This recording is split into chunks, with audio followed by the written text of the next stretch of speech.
Begin the current Daf Mesechtes Nedarim Daf Lamed Hey. Begin on the top line of the Amud, where the Gemara continues the discussion of the previous Daf, where we had a Shiloh that related back to Halacha the Mishnah. If someone says Kikri Alecha, and then he gives the guy as a gift, what's the Halacha going to be? On the one hand, you'd say, okay, he said my loaf. When it's my loaf, then it's forbidden to you. When I give it to you, it's not my loaf anymore. Or maybe you say, no, I said Alecha on you, which means it's hekdesh on you, no matter what. So Rava answered, he says, it's pashut that even though you give it to him as a gift, it's going to be aser. Because, what do you mean? What's he saying alecha for? On that, the one who asked him the question, Rav Chibar said, no, not necessarily the case. Maybe it's not excluding when he gives it to him as a gift. Maybe it's just excluding, then he invites him as a guest. But it's still his loaf, but he's inviting him as a guest. Maybe that's what it's excluding. So that was a machlekes between Rava and Rav Chibar Rava, and then the Gemara is going to continue by asking on Rava from a brisa. Today's daf. Something doesn't discuss in today's daf, like we said, we continue the question of Kikri Alecha b'Noslam Matan Mahu. Then the Gemara gets into the whole discussion, Yesh Me'ilah B'Koinomis or Loy. Meaning to say, when you make a koinim, we said, really koinim is slang for carbon. So when you actually take a neder that something should be like a carbon, do you literally make it like a carbon which has halacha me'ilah? Or no, it's not really like a carbon that you can have me'ilah. Me'ilah is halacha that by hekdesh you get misappropriation. Is there going to be a halacha me'ilah or not? Then the Gemara gets into halachas regarding mudah hana mechavere, which is really continuing the theme of the previous mishnayos, which is the topic of this mishnah, of this parak of ein bein hamudar, which we're contrasting that between a mudah hana and between a mudah meichel. So one of the halachas that our mishnah is talking about mudah hana mechaveir, if someone is prohibited as a benefit from his friend, and then he goes and he's allowed to give his trumas and his maestras, and also the Mishnah says he's allowed to go ahead and sacrifice the kidney zavim, kidney zabas, kidney yoldis, meaning as a kohen, he could go ahead and bring him his carbon. Which actually gets us into an interesting question regarding Hani Kahani. The Kahanim, Shlucha di Danhava, Shlucha di Shmaya. Whose agents are they? Are they our agents? Or are they the agents of Hashem, which obviously relates to the question regarding could a Mudah Hana as a Kayan do the Avodah? He's benefiting that guy. If he's my agent, if he's Hashem agent, he's not benefiting me. That's the job he's doing with Hashem. So it'll relate to that question. And it also relates to Rabbi Yochanan Halach about Kol Tzrich and Das. Every carbon needs the owner's intent, chutz mimechusik kapara. A carbon that you're lacking for atonement, which is halacha purification. Generally, you need to have tefillah, you have to have sundown, and then certain types of purification, zab, zava, they have to have the next day bring a carbon on day 8. That doesn't need the owner's intent, and that's going to relate back to this idea about who is he working for this kind. Chutz kapara, like we said, are those that are lacking atonement. So, begin the current daf. First, we're finishing up the discussion of the previous daf, the top line of the Amud. Esvei, like we said, Rava had said that if you said Kikri Alecha, my loaf is forbidden on you as hekdesh, and then he gives it to him as a gift, he says that it's going to be forbidden even after you give it to him as a gift. Because you said Alecha. On that Esvei, the Gemara asks from the following brisa, Amaloi, and let's say someone said to someone else, it's a little hard to read this exactly the case, but what it sounds like from the Rishonim is, he says to him, Hishilni parascha. Okay, lend me your cow. Amaloi says, Koinim para shani kanoi. What it sounds like is that he's saying, I'm taking a neder from any cow that I own, it's forbidden lecha for you. Or he says, Nechasei alecha. Or he says, all my assets are forbidden on you. Okay?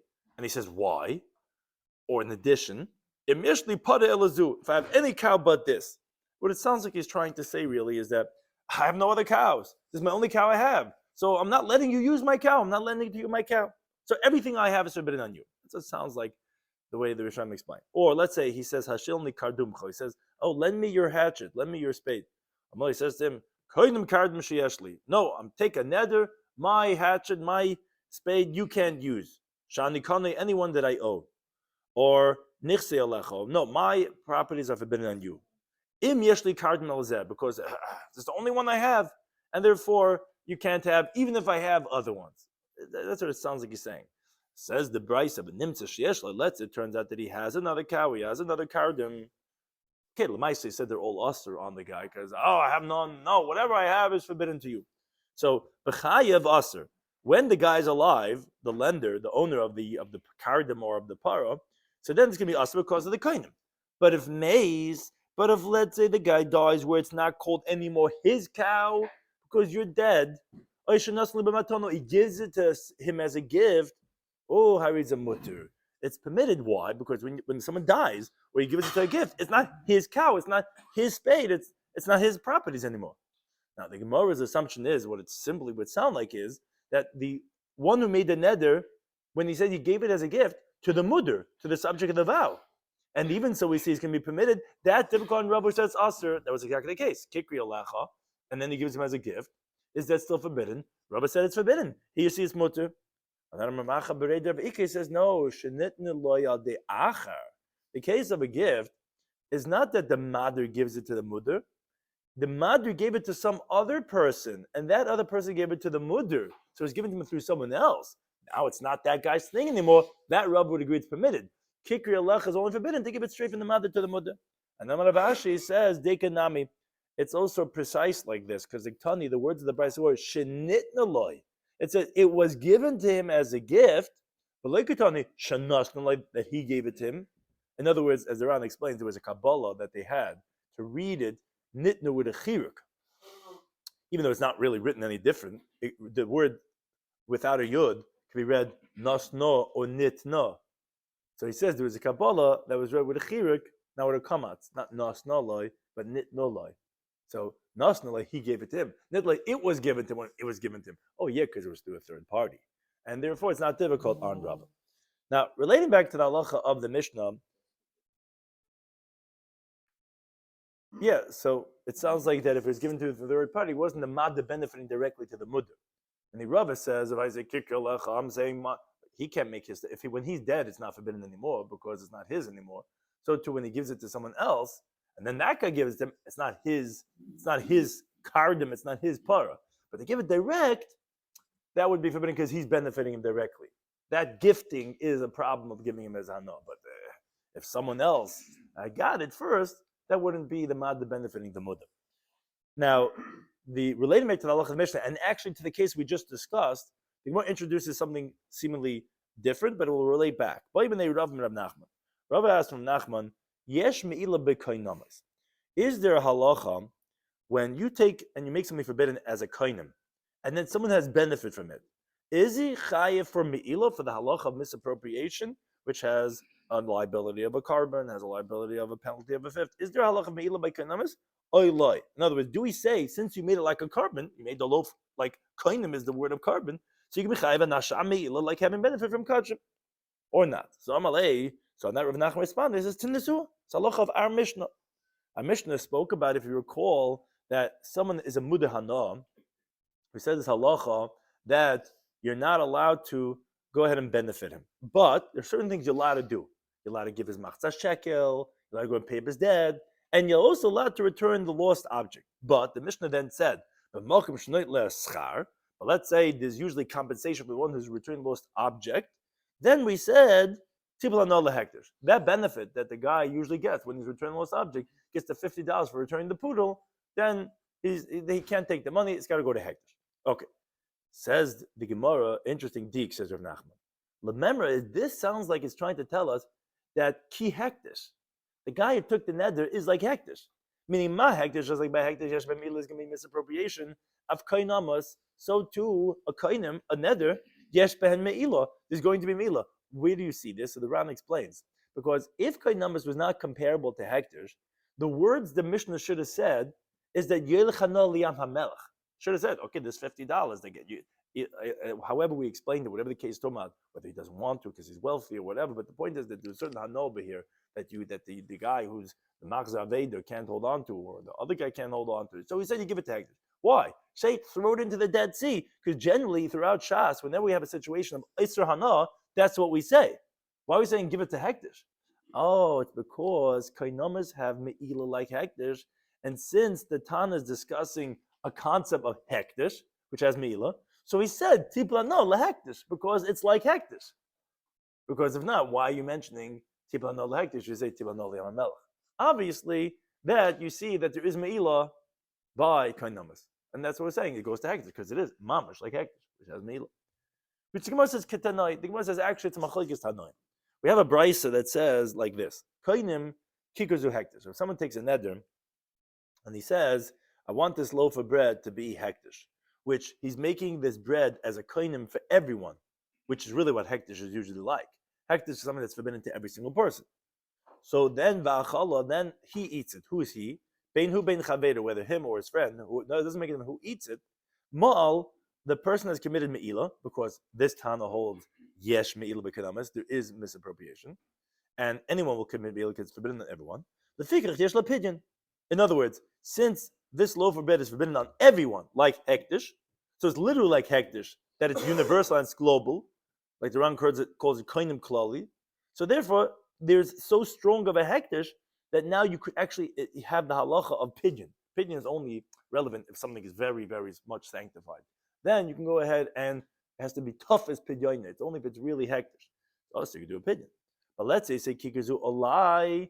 Let's say this loaf of bread is forbidden on mila hektish. V'achala, then he eats it. Okay, then humal, he has committed me'ilah because although he's only making forbidden on himself, but ultimately when he has benefit from it, he has committed me'ilah. But chaveiroi loimal, obviously, because he only made it forbidden on himself, his friend would eat it, he would not commit me'ilah. But lafikach in opinion. But therefore, since his friend's not going to be having me'ilah on it, it's not such a strong hektish, and therefore it's not so strong to have the halachas opinion to be able to redeem it. That's the Remeir. So Remeir holds yesh me'ilah b'kenamas. Now, the sages, they say no, benkach or benkach. Doesn't make a difference what type of me'ilah, what type of kainim you made, whether kainim prati, a lie, whether kainim klali, on everyone. Loimal, if someone has benefit from it, he is not committed me'ilah. If ain't me'ilah b'kenamas, there's not a halach me'ilah b'kenamas. Again, whether kainim klali that he makes forbidden or kainim prati. Now, regarding the halacha, says the Ran, we rule like Reb Meir that there is me'ilah b'kenamas. Why? Because Reb Nachman, right before this, resolved the Torah from our Mishnah that there is me'ilah. Although the Gemara then said ketanoi, but I might say Rabbi Stamas Nitin like this halacha. And also in the Gemara in Shavuos Daf Chabez and Beis also inverts the opinion of Reb Meir to be that of the Rabbanan, which therefore Reb Meir who says yesh me'ilah is really Rabbanan, and therefore we rule yesh me'ilah because we'll go like the Rabbanan. And we also hold that a kohen klali has opinion. The Ran just says, I'm not sure about that. If someone does me'ilah on the kenamas, does that actually make that kohenim now after me'ilah mutter now to have benefit from it? Because when you have a hektish, it actually goes out to chulin when you do me'ilah. Someone misappropriates it, it's now chulin anymore. It becomes mechulul. It's deconsecrated. So when you have a neder that you took with a kohenim, if you say there's me'ilah, would you also then go and say now it's not us with a neder anymore? Because that's exactly like the halacha me'ilah. That's the Ran. I'm not sure about what the halacha would be in that regard. No, say just by committing me'ilah, that already deconsecrated, that already is mechalit from the kedusha. When you have hektish and some guy used the hektish thing, you're liable for me'ilah, and now it's not kodesh anymore. It's mechalit. So he wants to know: would you say a neder with a kohenim? If you're saying it's azoi vaid that it's me'ilah, would you say also that it's mechalit? That he says that mistapkel. He says, I'm not sure about that. Now the Gemara continues on this discussion, especially according to what the Ran just said, that halacha does follow that yesh me'ilah. So based on that principle, the Gemara says, Omalei Rav Acha Bereid Rav Avi Rav Ashi says, what sort of kikri olacha? This is the exact case we discussed from the previous daf, so it's really relating right back. Someone says, my loaf is forbidden on you, as hektish. Then Benasla Ben Matan, he gives it to him as a gift. This that he just said is forbidden, he gives him as a gift. The question is, mi ma'al. In other words, did he commit me'ilah by the giving of this loaf of bread? Because since you just told me that there is halacha of me'ilah by a kohenim, so just like by hektish, when you take a stone or a beam of hektish, that moment that you take it, you have committed me'ilah, even though you didn't even use it yet. Here also, the moment that he's zoichin it, it's applicable for me'ilah because it went out from the rishus of the one who's saying it's aser, and it went to the rishus of the makabel. So the actual giving of the loaf of bread, is that me'ilah or not? So the Gemara says, wait a second. How would you understand this? Limol noisen, who should be doing me'ilah? The one who's giving it, it's not forbidden on him. He said, kikri olecha. It wasn't forbidden on him. For him, it's not like a koinim. It's not a carbon on him. It's only me'ilah on the recipient. Now, if you're going to say limol makabel, so what he said, the one who's receiving the loaf should be committing me'ilah. But Yochadam, he could say, I only want something that's permitted. I don't want something that's forbidden. In other words, had I known that this is aser, I would never have wanted merit in it. Comes out my whole schiyah was an error, and therefore it's not a schiyah. Now, the Ram points out, although generally when someone uses something from hektish, even if he does it by mistake, it's committed me'ilah. So once the recipient of the loaf has committed me'ilah, he says, no, here it's different because he didn't even take it out. his friend took it out, and he only put his open hands, and that was a mistake. So he didn't do anything. He just was a passive recipient. So the question is, how are you going to say that there's me'il over here? So on that he responded. Rav Ashi said, "You're right. Mekabel mal, only the recipient will commit me'ila likisha yaitzi. In other words, right now, none of them are going to be committing me'ila from the reasons that you said. The Nisan, because it's not asra koinim on him, and the recipient because he didn't do anything. It's only when the recipient goes and uses it, then he's going to commit me'ila, because although regarding his actual acquiring it from the beginning, we said that was a mistake, but when he actually used it, we don't say that. Just like we say regarding anyone that uses the monies of hekdesh v'chulin, even though it was by mistake, when he's going to ultimately use it, then he's going to be liable. Now the reason is because Shekala might say mois hekdesh l'chulin, whoever goes in there and uses monies of hekdesh v'chulin, even if kisav v'chulin, even if he thinks it's chulin, but however, even so, Moil is going to commit me'ila. Avzem Moil, when this guy uses the loaf of bread at the end, that's when he's going to commit me'ila. The Ran just mentioned an interesting question from the Yerushalmi. He says, if someone takes a neder from a loaf of bread, what's the halacha if he warms his hands up from the hot bread? And he says, well, if it's not resolved, if that's included in the neder, I don't know, he brings it down, that's just the last line. He says, Yerushalmi nodem lekika malacham b'es yadav. It's a ubvarm in the hand, in the bread. Is that considered in the issue of the neder of the bread, or is that some type of secondary? He doesn't explain what the question of Yerushalmi is. What? Yeah. Right, it's a kind of prati. Right. So when he uses exactly, but we said that you'll commit me'ila even on a kind of prati too. Dinamid Beis continues on these mishnayos that we were talking about of the when someone is a neider hana. So we said, although he's not a benefit him in any way, we said there are certain exceptions, as we said regarding giving his machzah shekel, paying his debt. Our Mishnah continues on that theme. You know what else he could do for him? He could go and separate truma and meiser, which will explain exactly from whom, and he could do this l'daitai. The Gemara is going to explain whose permission, whose consent that we're talking about. Umakaralov, if this mother who took an isra of benefiting this other yid, if he took a neder forbidding him, if he's a kohen, he could still sacrifice for him the kine. The reason why we call it kine is because all these, we bring two turtle doves, so we call them like a nest.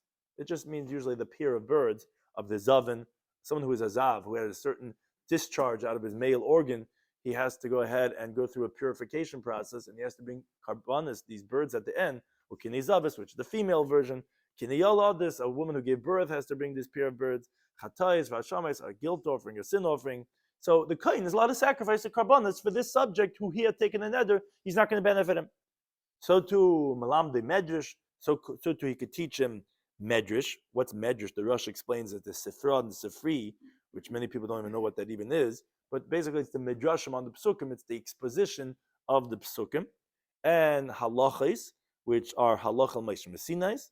Vagados are the words of the sages that they rely and they find hints in the psukim for their agadic teachings. Now, why could you teach him these things? Because mitzvahs lav lahanas nitnu. Mitzvahs were not given to have benefit. So when you teach someone Torah, you're not really benefiting him because it's a mitzvah. It's not for the hana. But then the mikra. But now teach him chumash. And Gemara is going to explain why not. What's the chumash between a medrash and halachas and agadas? Aval, but Malamar is banav as benais mikra. Although you cannot teach him chumash, you can teach his sons and his daughters chumash. Now, relating back to the halacha of the Mishnah, the Gemara has an interesting question. Hani kahanim.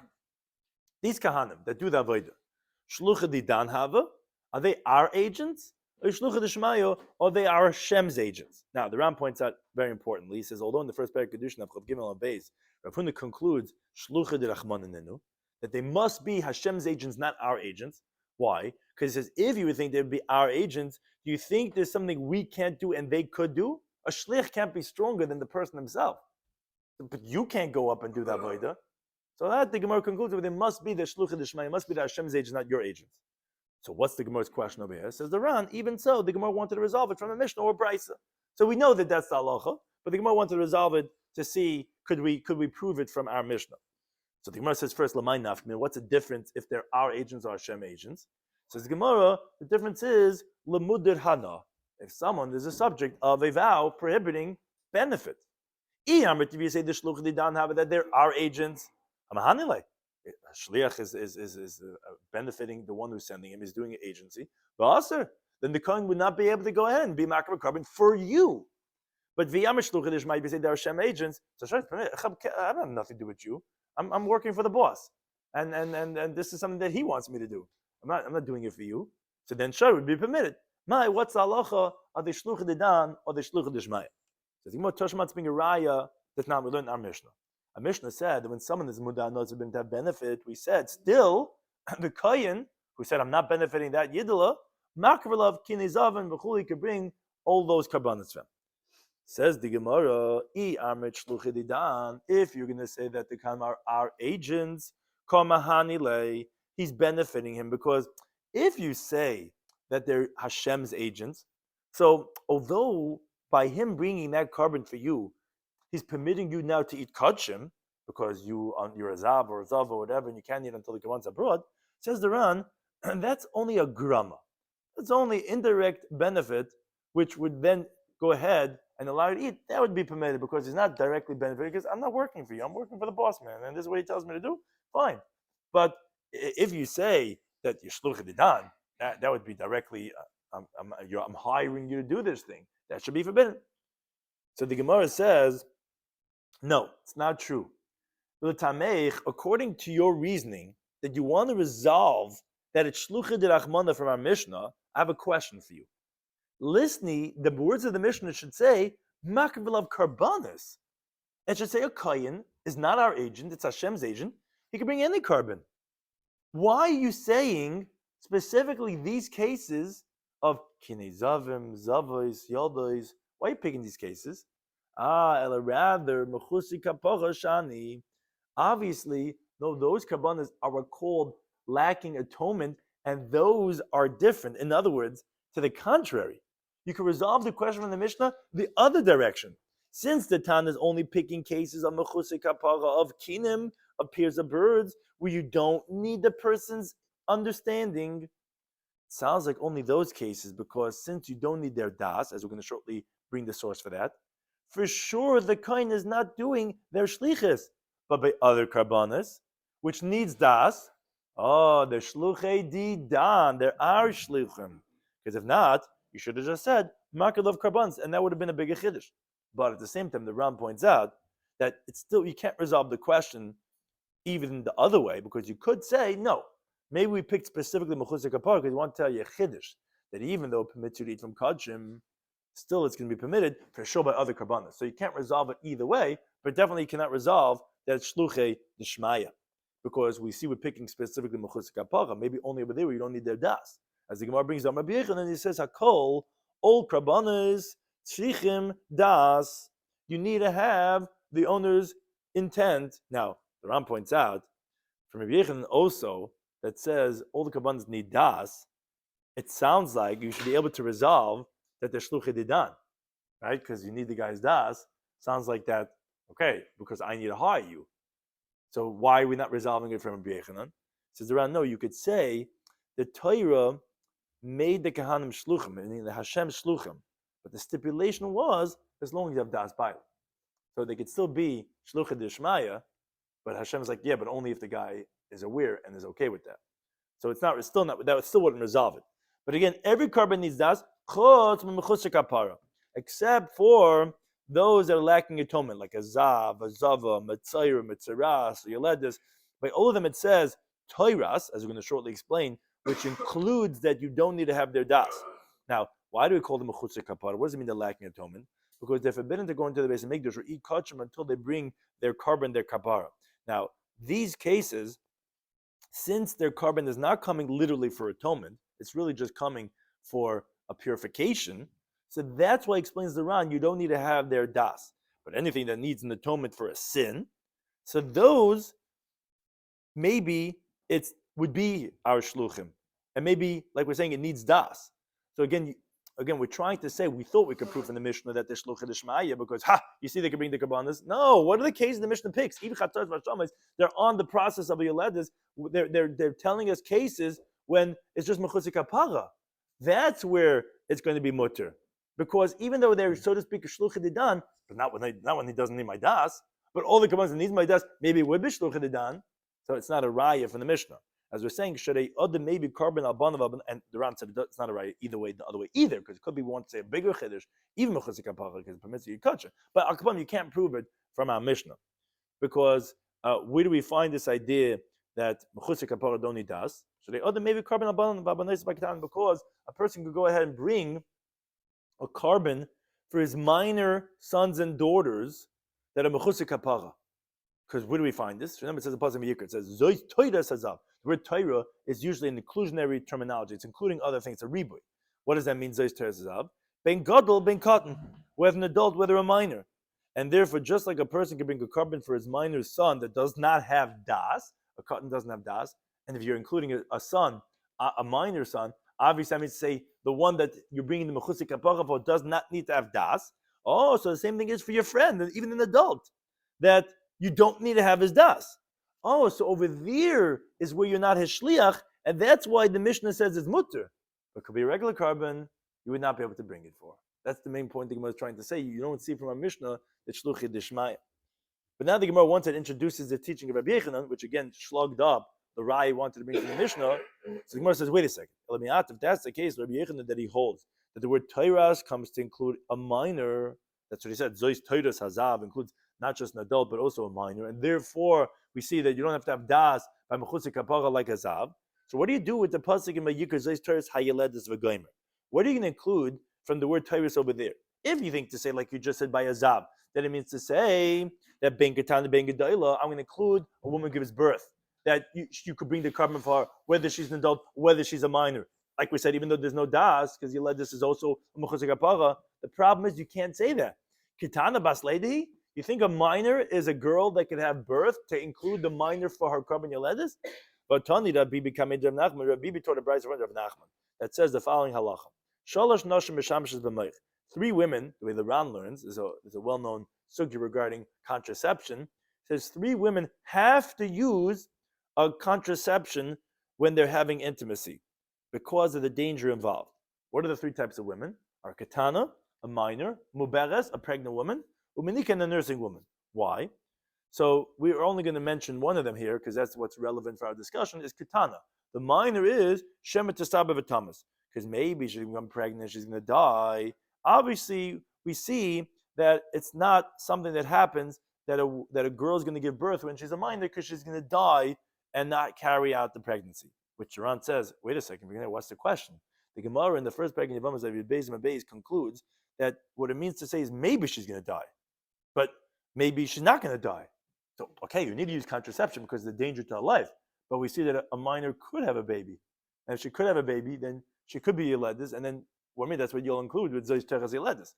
Says the Ran, what you could say is that the one who holds over there that she might not die in childbirth holds that what's called Banim Hareim Kisimonim.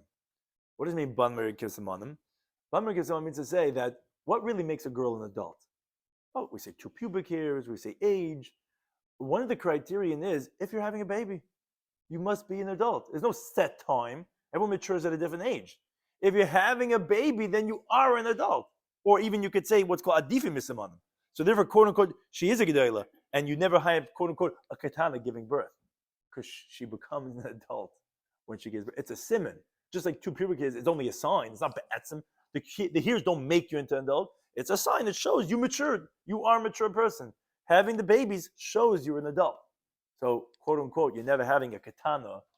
So you can't include Zois Teres Hayeledus to be ma'abe katana because you're not a katana if you're giving birth. But that's the question of Rabbi Yechanan. If you tell me the word Teiras is a ribui, so what are you including from Teiras Hayeledus? Says Gemara, he Zois Teres Hayeledus. You know what that's coming to include? It's coming to include something else, not a katana, because a katana doesn't have a baby. It's to tell you ben bekachas ben shaita. Whether the Yeledus when they give birth is a fully sane woman or mentally deranged woman who gave birth. Why? Shkin other maybe carbon al ishtoi, and some take out the gears of shaita, because a man has to bring a carbon for his wife. K'divrei Rabbi Yehuda. In other words, the way the Ran explains, what is it? What's the raya that we're bringing for our drasha from Rabbi Yehuda? And that is, if we wouldn't find that a person brings a carbon for his wife, then we would not have included a shaita as a chiv to bring a carbon yeledis, because who you're telling has to bring it? She's a shaita. A shaita is part of all the mitzvahs. In other words, we understand a katan when we included by zav. We included a katan. Who you warning? You're warning the father. The father has nachrayis for his son. But a shaita, who's an adult, who are you warning? But now that Rabbi Yehuda said is halacha that a man has to bring a carbon for his wife, you could explain that the pasuk of Zois Toiras by Yeledes is including a shaita. Because you're right, we don't need her intelligence. We need the intelligence, we need the das of the husband, because he's the one that brings the karbanas. So we could be marbe, Zois Toiras Yeledes, not just a pikachas, but also a shaita, because the husband brings the karbanas. And that's what brings from Yehuda that says, yeah, because the husband brings the karbanas. It's kind of like when the Brisa. Yudami says, "Odem maybe carbon ashal ishtay." A wealthy person. There's different girsais over here. The Ran has a different girsa, which we'll mention in a moment. And there's even in the last line of the Gemara also different girsais. But a man brings a wealthy carbon for his wife. In other words, even though every woman who has a husband is inherently not wealthy, why?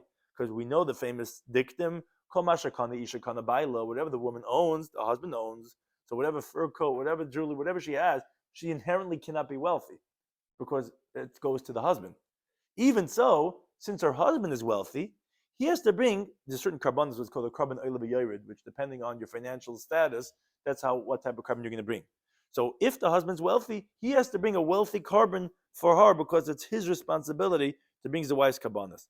And so too, b'chol carbonas shechayevas. Any carbon that she's obligated to bring, he has the responsibility to bring, excluding obviously Nedarim Daf, which is not something that she's obligated in. Then the husband would not be obligated, because Shakach Kaisabah, this is what he writes to her in the Ksuba, again depending on the girsa we have, is Vachrayis the Isleich Alai, the responsibility that you have is on me, says the husband, even min kadmas dana, even what was even before we got married. That's according to our girsa. Now according to the girsa of the Ran, there's actually a different girsa in the Brisa and Teres Kayanim. Actually, the first teaching was actually not Rabbi Yehuda, that was the Tanakama. The words he adds on is Rabbi Yehuda. Rabbi Yehuda says, this is the black bold lines on the bottom of the Ran, Rabbi Yehuda said, Lafika, therefore impatra, which he can explain in a second what that means, if he releases her. In the Chabad he's not responsible anymore for her karbanas, because Shekach Kaisevas, this is what she writes to him. It's very different than our so which he's writing to her, which is the Ksuba. She writes to him, Achrayis Isli Allah, responsibility that I have on you, that you ensure me, min kadmas dana, from anything up until this point. So he explains what Rabbi was saying is that lafikach and patra, in other words, if he divorces her, then he's not responsible anymore, because she writes to him, according to the Ran's Girsa, she's writing with a receipt. At the time of divorce from the Ksuba, she writes to him that she's meichel to him all the achrayas that she has on him from before this point, which includes in this terminology even karbanis. Because why? Rabbi Yehuda Darshan's Lashon Hedyet, from the terminology that people write in their own private documents, which is where we learned this out from in Bab Metzid of Kafdal Medav. And in her words, it seems to be exempting him now from this point onward, even what was up until now, from the karbanas. Now, according to his girsa, this that the Gemara brings over here, Shekain, maybe Adam Karban, a person has been coming for his wife, Rabbi Yehuda, it's not really like Rabbi Yehuda, because the ratio was, everyone was anonymously, that a person brings a carbon ashal ishta. It's only because we don't know who the Tanakama is. And Rabbi Yehuda is mentioned over there in the Brisa, so we make it dependent on him, but really, it was really anyone's the Tanakama. But like upon what you do see is this idea that a husband brings the carbon for his wife. Since he does, we need his das, not the wife's das, and therefore Zois Teiras Hayaledes could be including that of the shaita, because who is it that's bringing it? It's the husband, and therefore we could include even the shaita in that. Again, therefore it's not a raya.